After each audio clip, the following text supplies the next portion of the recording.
Where did celebrity Christianity come from? And is there a cure for it? Let's talk about it.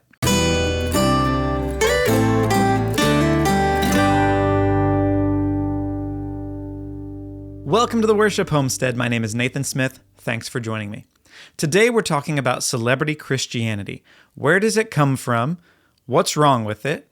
And is there something that we can do instead to cure ourselves from celebrity Christianity? But first, I want to give you something. If you go to my website, blueprintsounds.com, you can get access to my free guide called Growing Your Redemptive Gift.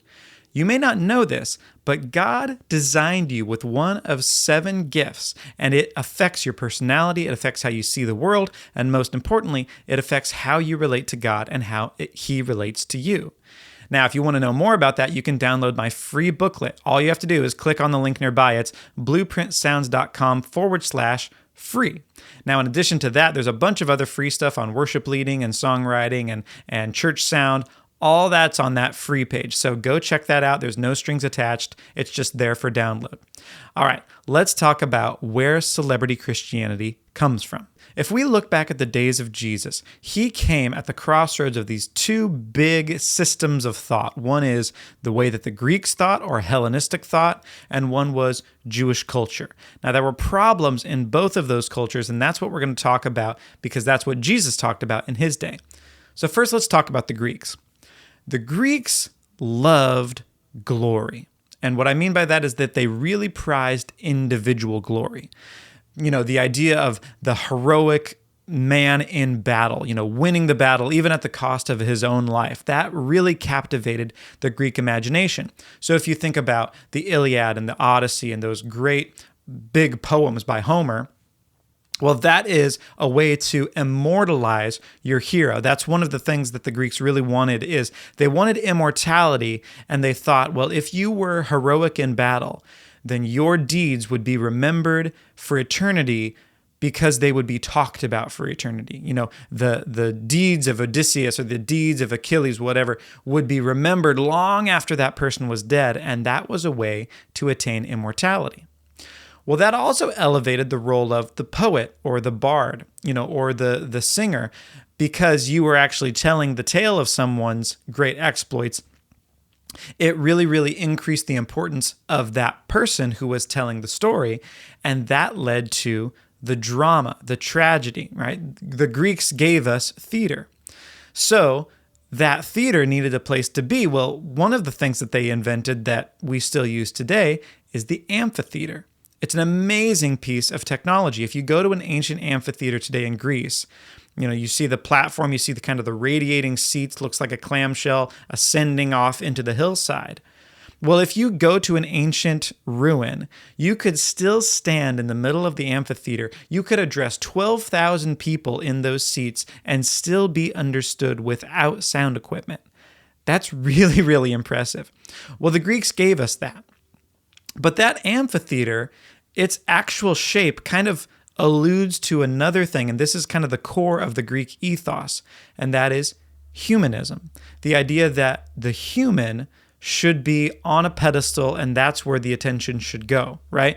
The whole idea of an amphitheater is that a crowd, sometimes a gigantic crowd, all of their attention is focused on one or several people, the best of the best.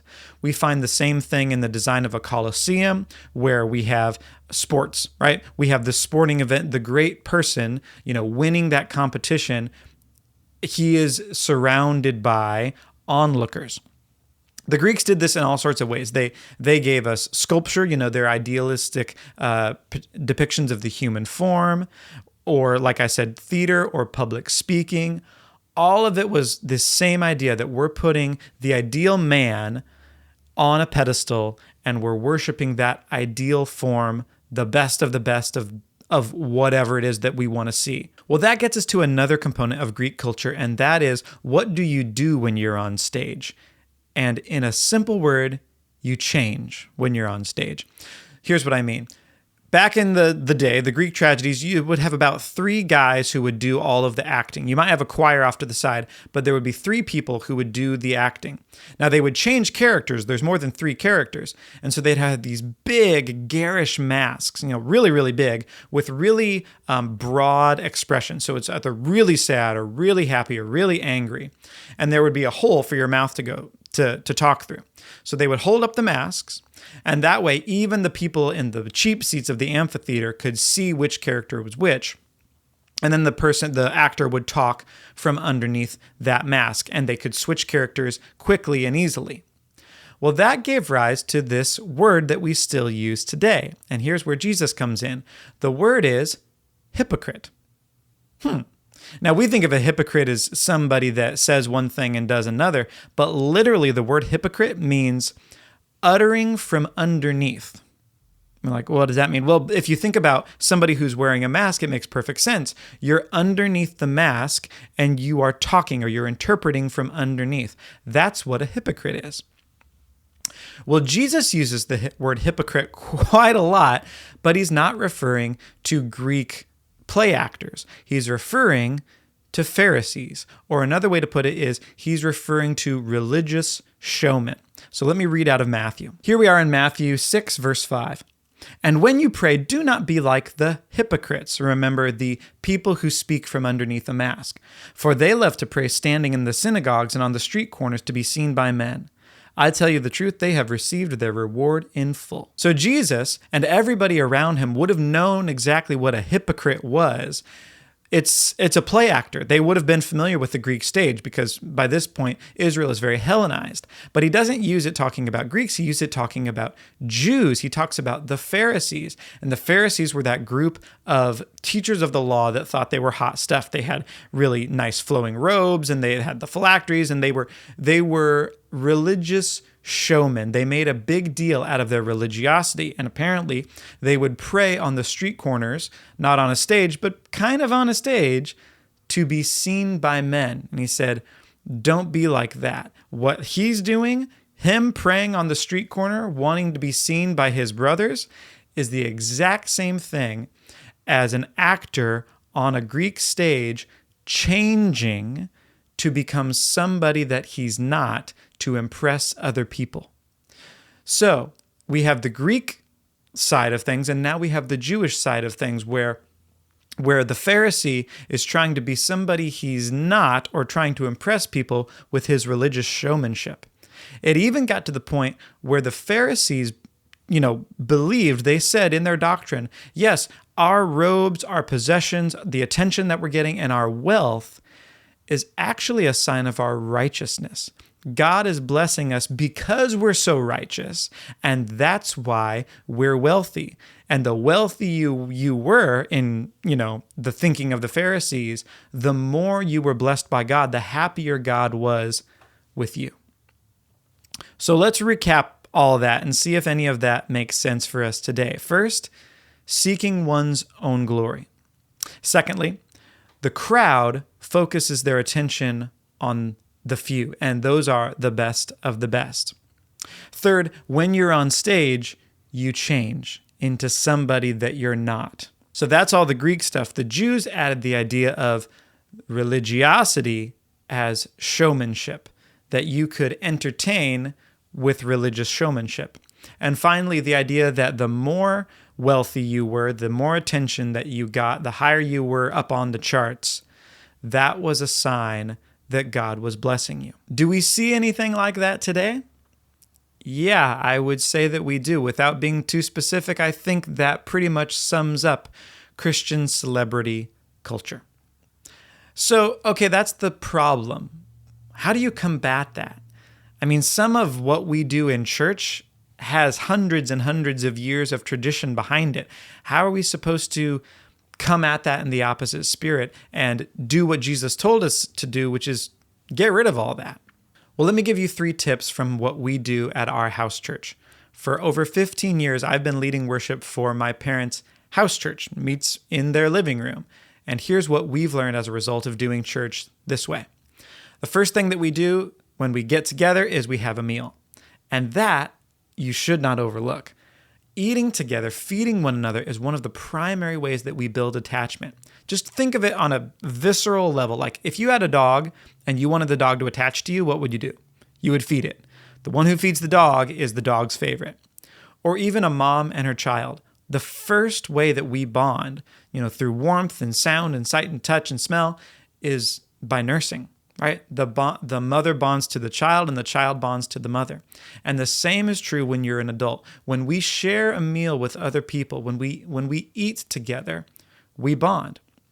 There are also other things like eye contact, being glad to see someone, sharing stories.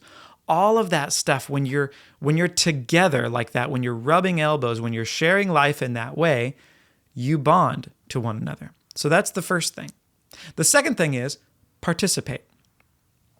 When we have church, I'll just share last Sunday what happened. So last Sunday, after we had cleaned up from dinner and we get everything ready, I get out my guitar, we get out some other instruments. My dad would share a verse, a very, very short talk, nothing like a normal sermon that you would think of, 20, 30, 50 minutes long. Then we would start to worship. And after a few songs, my dad said, "Hey, let's go around the room. What do you feel like God has been telling you this week?" And everyone participated. That's a really, really important component of what it means to be a church. The word that is used in Greek in the Bible is called koinonia. It means fellowship. When we walk in the light as he is in the light, we have fellowship with God and fellowship with one another.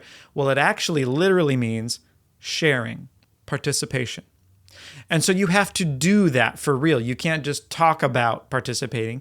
When everyone participates, when we went around the room and shared what we felt like the Lord was showing us that week, it stitches us together. It gives us a stake in what's happening rather than just sitting in a pew and listening to what the pastor has to say. Hey, this is the word of the Lord for you. No. This is the word of the Lord for the group. We meet in a circle, not in rows. We are all looking at one another, sharing what the Lord has shown us that week. That's really, really important. Another really, really important component of that, and this is number 3, is to share weakness. I'll be honest, I did not feel like I, quote unquote, had it on Sunday. And that's the great thing, is that you don't have to have it every Sunday. It's not all on the lead pastor to come with the word and look great and sound great and feel great and make everybody else feel great every single week. God often hides treasure in other people. And when they minister to you one week, you minister to them another week, that's a really, really wonderful thing. It brings the community together. But here's just as important as who has it is who doesn't have it. When you share weakness in a group and it's met with kindness, it transforms the group. One of the things that was shared on that Sunday was not just, hey, here's what I read in Scripture or the Lord gave me a dream. It was, this week I've been really overwhelmed by the loss of a family member and remembering that loss. And in this case, it was tragic. Well, when we react to that weakness with kindness, it changes the community. We have been together for 15 plus years. We are way past that first date stage where everybody looks great and smells great. And we've all seen each other at their low points when they're looking tired and sick and haggard. We've helped each other move. We've been to family, friends. We've been to funerals of people in the community. We've shared enough life to where we've seen the highs and the lows. It's not about looking good anymore. We're way past that. We know what each other looks like in weakness. And that is as important as sharing the glory stories, as sharing the high points.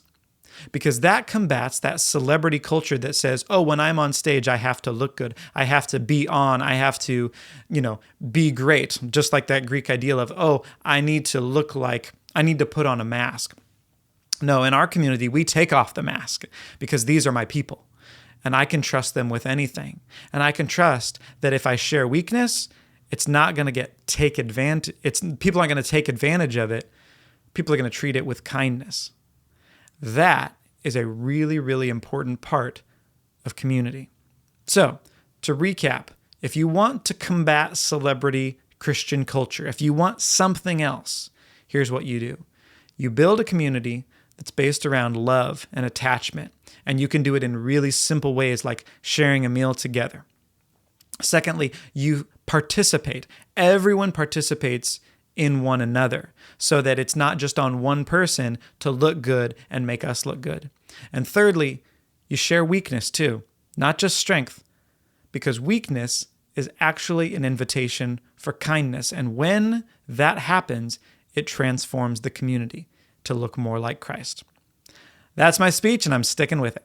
Hey, thank you for listening. If you've enjoyed the video, remember to like and subscribe or leave a positive review on Apple Podcasts. It really helps me out. And finally, if you want to learn more about the redemptive gifts, just go to blueprintsounds.com/free. Until next week, God bless and goodbye.